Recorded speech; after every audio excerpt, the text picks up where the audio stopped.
Insiden penikaman pria bernama Sukundus Osin Omkyun, 26 tahun oleh orang tak dikenal di Jalan Uluwatu, depan Garuda Wisnu Kencana Unggasan pada Sabtu 22 Juli lalu, langsung ditindaklanjuti pihak kepolisian dengan memburu pelakunya.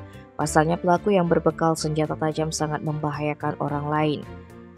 Kasih-Humas Polresta Denpasar AKP Ketut Sukadi yang dikonfirmasi menerangkan Polsek Kuta Selatan yang menangani kasus tersebut sudah mendatangi tempat kejadian perkara dan mengumpulkan bahan keterangan saksi-saksi.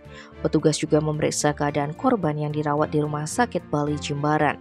Aparat pun sudah menerbitkan laporan polisi dan melengkapi administrasi penyidikan. Kini kepolisian tengah mengejar pelakunya, adapun kondisi korban yang alami luka tusuk pada lengan kanan dan kirinya terlihat bisa berdiri dan memberi keterangan kepada polisi. Tim Bali Express melaporkan.